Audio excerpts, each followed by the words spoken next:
सभी छात्र छात्राओं का स्वागत है। बच्चों, आज हम तुम लोगों के लिए कक्षा 12 का कोर्स लाए हैं। फ्लेमिंगो का सेकेंड लेसन, जिसका नाम है last spring stories of stolen children. इसके 2 स्टेप हमने पढ़ा दिए हैं। आज इसका 3rd स्टेप तुम लोगों को पढ़ना है।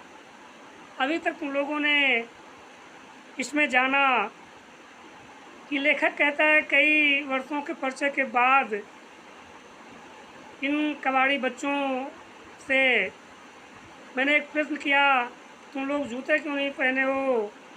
तो उसमें एक लड़के ने कहा कि मेरी माँ मुझे जूते देती ही नहीं है। तो लेखक कहता है कि जब मैंने प्रश्न एक बच्चे से किया, उस बच्चे ने जवाब तो नहीं दिया, लेकिन दूसरे बच्चे ने जो बेमेल जूते पहने हुए था, एक दूसरा जूता, उसने जवाब दिया कि यदि इसकी माँ इसको जूते दे भी दें तो कहीं खो देगा। इस भय से इसकी माँ इसको जूते नहीं देती है। लेखक कहता है कि इन सब चर्चाओं के बाद ये आश्चर्य होता है मुझे कि ये जो नंगे पैर बच्चे घूम रहे हैं, क्या ये इससे गरीबी ही स्पष्ट होती है? क्या ये गरीबी की व्याख्या इन नंगे पैर चलने वाले बच्चों से ही हो जाती है? इस बात का मुझे आश्चर्य होता है। अब देखिए अगले पैराग्राफ में क्या तुम लोगों को बताया गया है। लेखक कहता है, I remember a story a man from Udupi once told me. कहता है, I remember a story a man from Udupi once told me. मुझे उडुपी के उस व्यक्ति की बताई गई कहानी याद है। क्या लेखक कहता है कि मुझे उडुपी के उस व्यक्ति की बताई गई कहानी याद है जो उसने मुझे बताया था। आई remember a story a man from Udupi. Udupi के आदमी ने जो मुझे कहानी बताई थी, वंस टोल्ड मी, जो मुझे एक बार बताई थी। आई रिमेंबर, वो मुझे याद है। क्या बताई थी? As a young boy she would go to school past an old temple. बताई थी कि as a young boy she would go to school past an old temple, कि जब वो छोटा बालक था और वह स्कूल जाया करता था तो कहाँ से जाता था? पास्ट एन ओल्ड टेम्पल, वह एक पुराने मंदिर के पास से गुजरता था। उसने कहानी सुनाई कि जब मैं छोटा था और स्कूल जाया करता था तो मैं एक मंदिर के पास से गुजरता था। ये बात बताई। Where his father was a priest. उस मंदिर में उसके पिता पुजारी थे। क्या थे? प्रेस्ट थे। प्रेस्ट मीन्स पुजारी। ये बताया। तो कहता है, he would stop briefly at the temple. वह उस मंदिर में कुछ समय के लिए रुकता था। And pray for a pair of shoes. और जो कुछ देर के रुकता था वो वहाँ पर भगवान से प्रार्थना करता था। किसके लिए? For a pair of shoes. एक जोड़ी जूतों के लिए भगवान से प्रार्थना करता था वो बच्चा। उसने कहानी सुनाई थी। कहता है, this year 30 years later I visited his town and the temple. लेखक कहता है 30 वर्ष, कितने? 30 years लेटर, 30 वर्ष बाद, आई visited his town and the temple, मैंने उसके गांव को देखा और उस मंदिर को देखा जिसकी वो बात कर रहा है। Which was now drowned in an air of desolation। जो अब उजाड़ हो गया था। जो मंदिर अब उजाड़ हो गया था, उजड़ा खंड हो गया था, उसको कह रहा कि मैंने देखा जब 30 वर्ष बाद। In the backyard where lived the new priest. कहता है मंदिर के पीछे वाले भाग में जहाँ पर एक नए पुजारी रहते थे। कौन रहता था? एक नए पुजारी रहते थे। There were red and रहते थे। कहते हैं there were red and white plastic chairs, और उस बैकयार्ड में क्या थी, there were red and white plastic chairs, वहाँ पर लाल और सफ़ेद रंग की प्लास्टिक की कुर्सियाँ पड़ी हुई थी।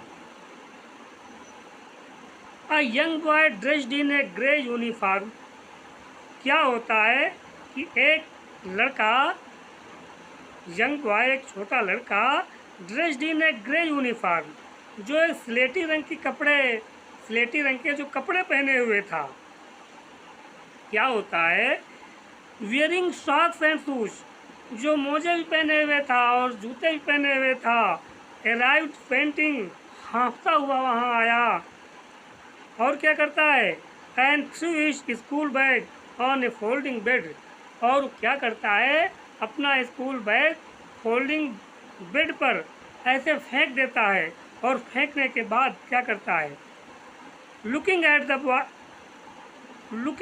Boy I remember the prayer another boy. लेखक कहता है जब मैंने देखा है घटनाक्रम, तो कहता है लुकिंग एट द बॉय, उस लड़के को देख करके, I remember the prayer another boy, तो मुझे दूसरे लड़के की कहानी, मुझे दूसरे लड़के की प्रार्थना याद आ गई, जो दूसरा लड़का प्रार्थना करता था उसकी याद आ गई। क्या, the prayer another boy had made to the goddess, दूसरे लड़के ने भी देवी से प्रार्थना की थी। क्या प्रार्थना की थी, when he had finally got a pair of shoes, जब उसको अंत में प्रार्थना के बाद एक जोड़ी जूते मिल गए थे, let me never lose them, उसने प्रार्थना की थी कि अब ये मेरे जूते कभी खोएं ना। वो उस लड़के की प्रार्थना उस लेखक को उस समय याद आ गई, जब उस लड़के ने जो हाँफता हुआ आया था और बैग को फोल्डिंग बेड पर ऐसे ही फेंक दिया था। तो कहता है उस लड़के ने कहा कि हे देवी, the goddess had granted his prayer, जब देवी से कहा हे देवी मेरा जो ये जूते हैं खोना, तो लेखक कहता the goddess had granted his prayer, तो देवी ने उसकी प्रार्थना को स्वीकार कर लिया, ग्रांट कर लिया। Young boys like the son of the priest, ये छोटे लड़के जो पुजारी जी के लड़के के ही तरह थे, पुत्र की तरह थे, नाउ वोर शूज, वो सब जूते पहने हुए थे, but many others like the rag pickers in my neighbourhood, लेकिन मेरे पड़ोस के जो अन्य रैग पिकर्स थे, कचरा बीनने वाले बच्चे थे, इनकी तरह जो बहुत से और बच्चे हैं, रिमेन शूजलेस, तो अब भी बिना जूतों और बिना चप्पल के हैं। देखिए अगला पैरा, कहता है my acquaintance with the barefoot rag pickers leads me to Seemapuri, कहता है मेरा परिचय ये नंगे पैर वाले कचरा बीनने वाले बच्चों से, मेरा जो परिचय है ये कहाँ की ओर जाता है, लीड्स मी टू सीमापुरी, या मुझे सीमापुरी की ओर ले जाता है। कहाँ की ओर, Seemapuri, leads me to Seemapuri, या मुझे सीमापुरी ले जाता है। ये सीमापुरी क्या है, a place on the periphery of Delhi, ये दिल्ली का एक बाहरी इलाका है। क्या है, ये दिल्ली का एक बाहरी इलाका है सीमापुरी, ये वहाँ मुझे ले जाता है। Yet miles away from it, या अब भी दिल्ली से काफ़ी दूर है, मीलों दूर है।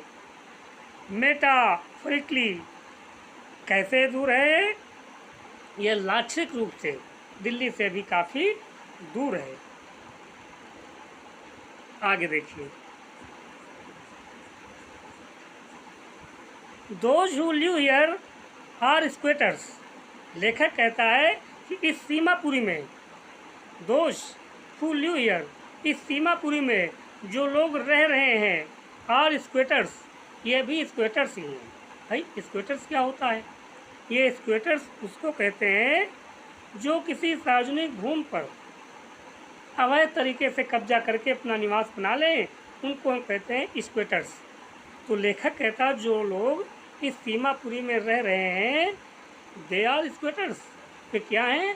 अब भी स्क्वेटर्स ही हैं, अवैध तरीके से यहाँ रहने वाले हैं। हु, ये कैसे लोग हैं?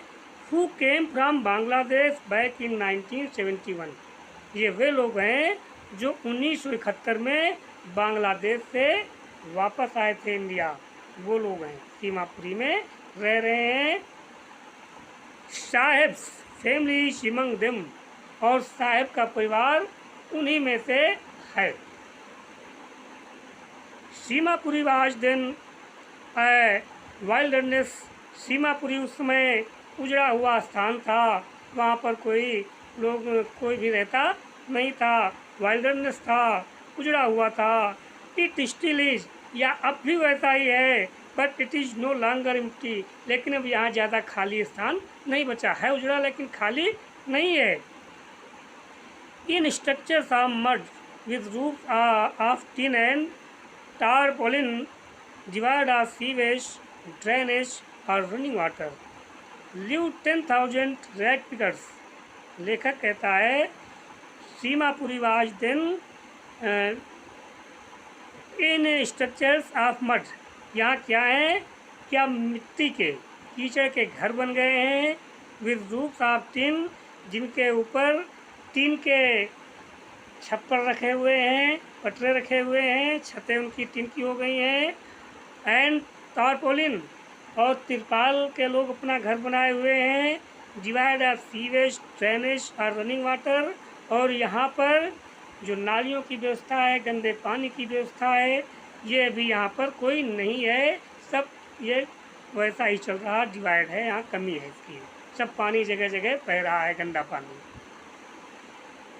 10,000 ड्रैग पिकर्स लिव हियर, यहाँ पर 10,000, कितने? 10,000 यही कचरा बीनने वाले लोग रह रहे हैं। आगे देखिए, they have lived here for more than 30 years without an identity, without permits. लेखक कहता है ये लोग यहाँ पर 30 वर्ष से ज़्यादा इनको रहते हुए हो गए हैं। इन रैग पिकर्स को 30 वर्ष से ज़्यादा यहाँ रहते हुए हो गए हैं। कैसे? विदाउट एन आइडेंटिटी, बिना किसी परिचय के रह रहे हैं। विदाउट परमिट्स, बिना किसी अनुमति के रह रहे हैं। बट विद राशन कार्ड्स, लेकिन इनके पास राशन कार्ड उपलब्ध हैं। That get their names on voters list, जिसके वजह से इनके नाम वोटर लिस्ट में आ गए हैं, मतदाता सूची में चढ़ गए हैं। And enable them two by grain, जिसके वजह से ये अपना भोजन खरीद सकते हैं।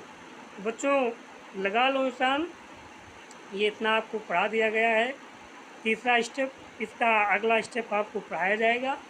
आप जितना भी डाला जाए वीडियो, आप उसको पूरी तरह देखेंगे तभी समझ पाएंगे।